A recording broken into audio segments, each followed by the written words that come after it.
Öyle bir şey olamaz ya. Hayır. Ama artık yeter Olamaz ya. gerçekten yok. Ne olamaz ya? Bir de sen şimdi bana yalancı mı diyorsun? Hayır yanlış söylemişler sana. Öyle bir şey olamaz. Neyi yanlış Gerçekten söyleyebilirler olamaz ya? Hayır ya. Ramazan sen bunu nereden biliyorsun? Evet. Sosyal medya hesaplarından görüyordum ben bunu zaten. Oradan gördüm. Sinirden konuşamıyorum bile ya. Sosyal medya hesabından neyi gördün? Çocuğuyla olan fotoğrafları vardı sosyal medya hesaplarında. Ben bunu gördüm. Bu da gelmiş hala diyor ki yalan söylüyorsun sen. Peki niye söylemedin daha önce? Annene madem? söylemedin üzülmesin diye Evet. mi? Üzülmesin diye söylemedim ama hala bana gelip beni yalancılıkla suçlayabiliyor ya. Çünkü inanamıyor şu an anladığım Senin kadarıyla. gözlerini kör etmiş bu adam ya. Ama inanmıyorum ki. Belki yalan söylediler. Neyine bak hala söylüyor aynısını.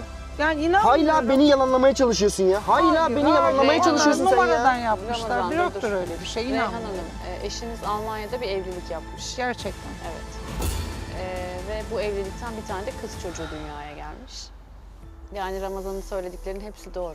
Peki bu nasıl olabilir ki yani? Burada evliyken orada nasıl evlenebilir? Evlenmiş.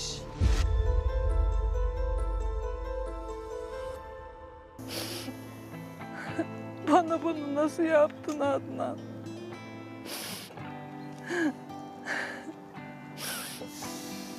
Ben senelerce bekledim. Gerçekten mi oldu bu? Hala inanmıyorum. Gençliğim gitti onun için. Yıllarca onu bekledim. Çocuklarımı büyüttüm. Ne yaptım? Benim kabahatim neydi de? Bunu haklı ettim mi ben yani? Hiçbir kadın aldatılmayı hak etmez. Hem Reyhan anne Hanım, oldum, Siz de hak etmediniz tabii hem ki. baba oldum. İşlerde çalıştım, cam sildim, yer sildim, apartman görevlisi gibi çalıştım.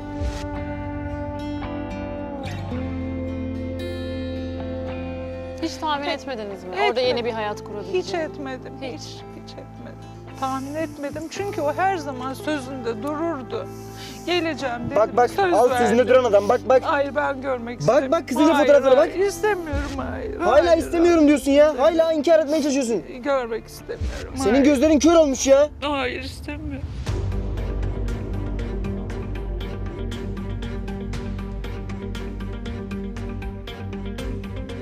Reyhan Hanım hiç eşinizden boşanmayı düşündünüz mü? Hiç düşünmedim. Bu kadar 16 yıldır sizi arayıp sormayan, çocuklarına bakmayan, sizi tek başınıza burada bırakıp giden Hayır, bir adamdan söz hayır. ediyoruz. Hani bu kadar Hayır. hep böyle pozitif mi baktınız? Artık Ya- bu biraz daha yüzleşmek istememek bence. Bir tek cümlesi için bekledim işte. Her zaman mutlaka döneceğim dedi bana. O laf bitti. Onu dedikten sonra ben nasıl boşanabilirdim ki? Ama hiç aramamış sizi, Ama dönmedi. gelmemiş, dönmemiş. Önceleri aradı, önceleri para gönderdi. Her şeyi yaptı. Sonradan demek onun da maddi problemi Ama oldu. evlenmiş bakın orada hayat kurmuş. Hiç şüphelenmediniz mi? Yok şüphelenmedim. Ben mi çok safım bilmiyorum. Ya Şüphelenmedim. 16 yani. yılı sizi hiç arayıp sormayan bir adam. Çocuk bırakın eşini, çocuklarını hani insan bir arar sorar. O da yok. Ama işte Hiçbir sevgi. şey yok. Ne Sevgi. kendisine Ama ne böyle bize sevgi karşı. olur mu sizce? Yani ben sevdim. Onu bilmiyorum ama ben hala seviyorum. Yani gel şu anda ben Ramazan kabul etse ederim. Şu an hala bu haberi Hala aldığınızda seviyorsun etmediği yani. için evet siz şu şu Hala anda seviyorsun. eşiniz orada bir hayat kurmuş, bir çocuğu olmuş Yani sizi burada bırakıp boşanır buna rağmen belki kabul gelir eder. tekrar bilmiyorum. Yani aslanım ben çok sinirliyim ama Ama siz şu ben anda saygı artık duyuyorum yani. saygı... Bir şey demek istemiyorum artık ben saygı duymak istiyorum yani. Saygı duy tabii baban tabii ki saygı duyacaksın. Ya Ne lütfen baban deyip yapacaksın? tekrarlayıp durma ya. Ne diyeyim Babam peki? babam deme. Ne Tekrarlayıp durma o adam için benim için. Reyhan O Hanım, adam- Kendi bakın. kocansa burada ben de Ramazan'da sizi bir şeylerle ilgili ikna etmek için çalışmıyoruz. Bir şeyleri size sadece göstermeye çalışıyoruz. Bu adam sizi bırakıp orada yeni bir hayat kurmuş. Birine aşık olmuş, birini sevmiş. Siz buna rağmen şu an Ramazan kabul etse ben kocamla barışırım diyorsunuz. Ne yapayım? Şaka Benim gibi. hayatımda başka Şaka hiç gibi kimse ya. olmadı. İlla Sadece onu hayatınızda gördüm. biri mi olması gerekiyordu? Hayır onu gördüm kocam diye bekledim onu. O da gelmiş madem şans istemiş. Belki de onunla bir konuşabiliriz. Neler geldi başına belki öğrenebiliriz. ne Söylüyoruz ama biz konuşacaksın? size. Ne başına gelmiş? Ama Bizim başımıza bilmiyoruz. gelenler ne olacak? O adam bunu umursadı mı ya? Bilmiyoruz Mis ama gibi ya. gitti, huzurlu bir şekilde yattı. Biz bir lokma ekmeğe muhtaç kaldığımız zamanlar o huzurlu bir şekilde çocuğuyla, ailesiyle yattı ya. Ben sizi aç mı bıraktım? Elimden geleni yapmadım. Bakın burada sizin tavrınız değil, eşinizin ne yaptığını konuşuyoruz. Eşiniz size ihanet etmiş. Artık bunu bir böyle Onu kabullenseniz mi? söyleyip durmayın ama ya. İşte Ama sen siz bunu buna anlamıyorsun. rağmen Niye bir dakika anlamak Ramazan. istemiyorsun? Bak Siz buna rağmen hala kabul edeceğim diyorsunuz. O ederse edeceğim. Yoksa ben oğlum tabii ki kıymet. Ben Neyse, neye peki edeceğim bir şey ya? söyleyeceğim size. Kayınvalidenizle bir ilişkiniz olmuş bir dönem. Aynı evde yaşamışsınız. Aynı evde yaşadık ama hiçbir zaman iyi olmadı aramız. Benle doğru dürüst konuşmaz bile. Adnan eve gelirdi. Oğlum onun yanında gezerdi, bakardı, ederdi. Bana sadece yok çamaşırı yıkadın mı, yok bulaşıkları makineye koydun mu, yemek ne yaptın, ne var diye. Sizin hayatınızda birinin olduğuna dair, yeni bir yaşam kurduğunuza dair o Almanya'dayken kayınvalideniz oğlunu arıyor. Aa, Evet.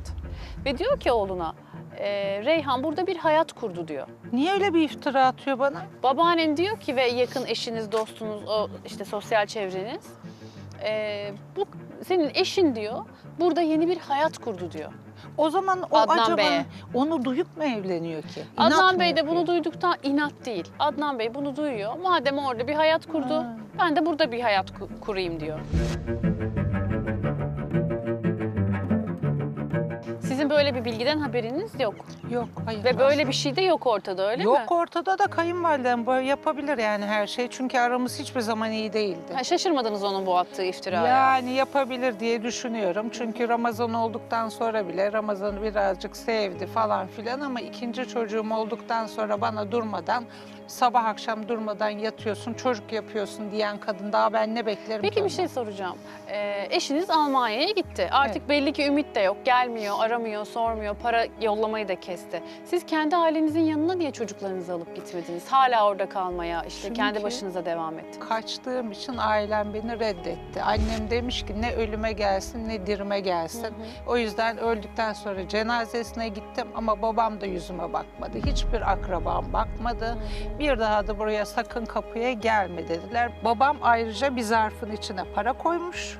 Bunu bana verdi. İşte annenden kalan hak etmiyorsun ama dedi. Bir daha da asla görüşmek istemedi. Sizin biliyor, eşiniz yok. Tabii Çocuklarla ki, tabii kaldınız. ki, tabii. Ve sizi evine kabul etmedi bir Maalesef, baba. Maalesef. Düşünsenize. İşte ben ne yapayım? Ben ne yapabilirim? Siz ne Kocamı yapabilirsiniz? beklemekten başka ne yapabilirim? Anne yok, baba yok. İlgilenmiyor. Varsa da ilgilenmiyor. Kaynana zaten. Yapacak çok Tabii. şey var da neyse.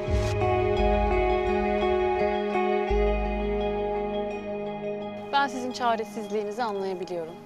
Eliniz kolunuz bağlıymış gibi hissetmişsiniz o dönemlerde anladığım kadarıyla. Ama şu anda eşinize hala her şeyi bile bile, göz göre göre kabul ediyor olmanıza hak veremiyorum. Ne yapabilirim ama? Çocuklarım evlenip gidecek. Ben tek başıma ne yapacağım? Yalnız mı yaşlanayım yani? Ama yalnız yaşlanmamak için yanlış bir ilişkiye girmek doğru bir şey değil. Ya ben yalnız kalmak istemiyorum. Onunla beraber yaşamak istiyordum ama artık herhalde olmayacak. Ramazan kabul etmiyor. Ramazan'ın kabul etmeyeceğini ben de az çok biliyorum. Ramazan çünkü ne yazık ki hep çocuklar çeker derler ya böyle durumlarda. Olan çocukları olur. Ramazan'a olmuş olan. Bütün ailenin yükünü sırtına üstlenmiş. Eğitim hakkından feragat etmiş, çocukluğunu yaşayamamış, küçüklüğünü yaşayamamış. Dolayısıyla şu anda da en çok öfkeli Ramazan. Seni çok iyi anlayabiliyorum Ramazan. Sana o kadar iyi hak verebiliyorum ki. Ellerini Keşke biraz görüyorum. annem de sizin gibi düşünse. Ben seni düşünüyorum sadece. Anneni yargılamayalım istersen. Onun duygusu bu. Yapabilecek bir şey yok. Biz sana gelelim Ramazan. Eğitimini yarıda bırakmışsın. Evet maalesef. Şu anda nerede çalışıyorsun? Ne demiştin? Şu an bir tamirhanede çalışıyorum. Tamirhanede çalışıyorsun. Evet. Peki okusaydın ne olmak isterdin? Ben küçüklüğümden beri polis olmayı çok istiyordum. Polis aslında. olmak istiyordun. Polis okuluna gitmek istiyordun. Çok istiyordum polis olmayı. Hiçbir Ama şey işte- için geç kalınmış değil biliyorsun değil mi? Ya ben artık hayatımı yani kardeşime adamış bir insanım. O okusun da, o mutlu olsun. Tamam. Benim için yeter. yani. Şimdi biz senin eğitimini tamamlamanı istiyoruz. Ve ben senin eğitimini tamamlaman için elimden ne geliyorsa yapmak istiyorum. Ve senin bu polis okulundaki yolculuğunda sana ön ayak olmak istiyorum eğer kabul edersen. Yani. Çok teşekkür ederim ama ben Kardeşinle Okul. ilgileneceğiz, merak etme. Onun da eğitim masraflarını, eğitim hayatını. yani size de yük olmak istemem hiç Yük böyle olmak şeylere. değil. Benim tanıdığım çok yardımsever insanlar var. Onlardan destek alacağım. Tamam? Tamam. Bu yolculukta yanındayım senin. Hem maddi hem manevi. Tamam? Teşekkür ederim. Ve ben sana sormak durumundayım. Baban buraya sonuçta senin için, seninle görüşmek için, bizim seni bulmamız için başvurdu. Evet. Ve bizi bekliyor. Bir şansım olsa masasında.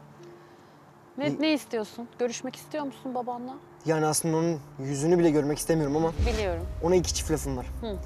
Aslında ona karşı çok öfkeliyim ama ne yapacağım bilmiyorum yani. Sakin ol. Şöyle yapalım mı? Sana yardımcı olayım. Öfkeni, böyle içinden geçenleri çok iyi anlayabiliyorum. Burada bir böyle 5-6 dakika sakince kal.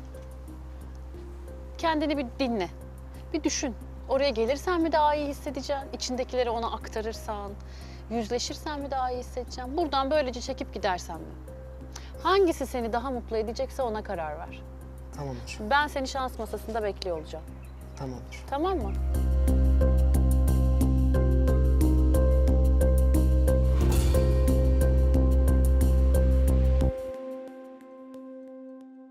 Rahatsız olmayın Adnan Bey, oturun. Hoş geldiniz. Hoş buldum. Pek de hoş bulmadım aslında ya. Yani güzel haberlerim yok size. Şöyle söyleyeyim, oğlunuzla konuştum. Ama şunu baştan söyleyeyim ki, buradan istediğinizi alıp çıkabileceğinizi düşünmüyorum. Çünkü oğlunuz size çok öfkeli. Haklı olarak. 16 yıldır babası var ama yok. En acı şey budur. Hep söylerim. Bir insanın fiziksel olarak babasının olması ama ruhsal anlamda onun ihtiyaçlarına karşılık göstermemesi kadar bir çocuğun ruhuna acı veren bir şey yoktur. İnşallah olumlu olur. Çok yıkılmış, kız kardeşini büyütmüş, çalışıyor, eğitimini yarıda bırakmış. Dolayısıyla oradan güzel haberler gelmeyecek. Buraya gelirlerse. Ben herkesin bir şansa ihtiyacı olduğunu ve bir şansı hak ettiğini söylerim. Bunu hep söylerim. Programımız da zaten bu amaç üzerine kurulu. Ama bazen şansı gerçekten hak etmemiz gerekiyor. Siz orada bir aile kurmuşsunuz. Değil mi? Almanya'da. Mecburdum ama. Orada bir aile kurmuşsunuz. Oradaki bir kere mecbur değildiniz. Oradaki çocuğa da babalık yapamamışsınız. Türkiye'de bir aile kurmuşsunuz. Buradaki çocuklarınıza da keza aynı şekilde babalık yapamamışsınız. Ve ben düşünüyorum siz 3. bir evlilik yapsanız bile ya da size eşiniz ve çocuğunuz bir şans verse, bu ilişki devam etse, sürse, siz o 3. kez de babalık yapamayacaksınız. Ne yazık ki. Dost acı söyler. Bunları çok üzülerek söylüyorum. İnanın en az sizin kadar bu aileyi bir araya getirmeyi ben de isterdim ama ben sizde böyle bir ışık göremiyorum. Çünkü insan yapacağını söylediği şey değildir.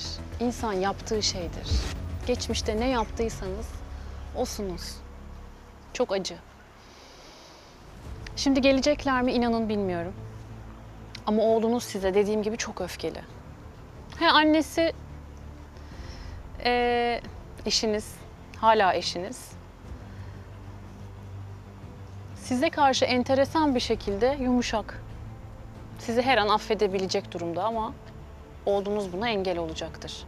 Benim İnşallah hissiyatım o affederler. yönde. Ve size bir şey daha söyleyeceğim oğlunuzla ilgili. O sizin Almanya'daki evliliğinizi, çocuğunuzu biliyor musunuz? Çok uzun bir süreden beri biliyor ve annesine bunu söylememiş. Üzülmesin diye kadın. Ve bunu nasıl biliyor musunuz? Sizi aslında sosyal medya hesabınızdan takip ediyor. Çok uzunca bir süredir takip ediyormuş hem de.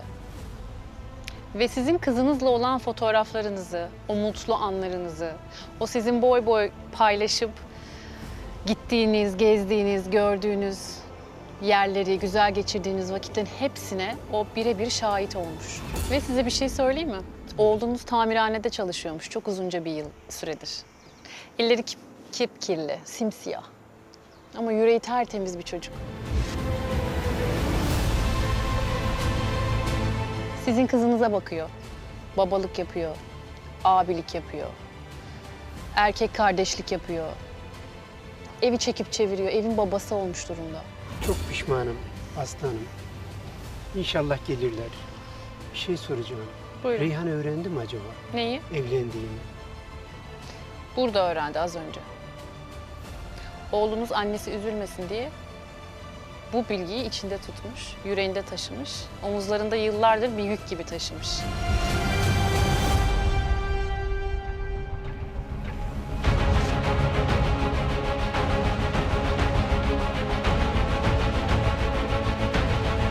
Reyhan, Hayırdır? oğlum. Oğlum Bir ne sakin oğlum? ol. Oğlum bir sakin ol. Ne Gel sakinleşeceğim otur, ya? konuşalım. Geç otur şuraya. Ben konuşacağım, sen dinleyeceksin. Tamam Ramazan sakin ol ne olur, baban yine de olsa. Sen benim bu ellerimin halini görüyor musun? Senin yıllarca yapamadığın babalığı ben yaptım. Oğlum durumu bilmiyorsun. Gel otur konuşalım. Ya neyi bilmiyorum ya? Neyi bilmiyorum? Sen asıl hiçbir şey bilmiyorsun. Yapma oğlum, gel otur şuraya. Bak bana oğlum deme. Senin Ramazan diye bir oğlun yok. Ben evliliğini biliyorum. O çocuğunu biliyorum. Sen 16 yıl sonra niye çıktın? Ne oldu eşine? Öldü. Ha, belli oldu senin karın ağrın yani. Anne görüyor musun? Bak neden geldiği ortaya çıktı işte.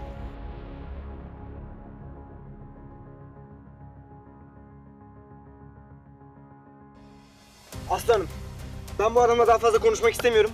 Müsaade ederseniz ben annemi de alıp gitmek istiyorum. Haklısın Ramazancığım, hiçbir şey Oğlum diyemem. bir dinle. Hayır, gidiyoruz. Belki bir şeyler söyleyecek. Ya ne söyleyecek daha? Hayır, gidiyoruz ya. Aslanım Hanım. kusura bakmayın. Hayır, hiç kusura bakmıyorum. Seninle zaten de konuşacağız sonrasında. Tamam. Tamamdır. Al anneni de. Hadi annenin gidesi yok Hadi. hala Ramazancığım. Oğlum. Reyhan. Ya bırak. Otur yerine ya.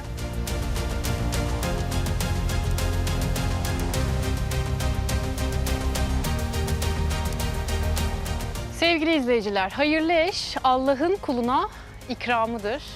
Hayırsız eş ise dünyanın en büyük imtihanıdır. Siz de bir şansım olsa diyorsanız bize başvurun efendim. Hoşça kalın.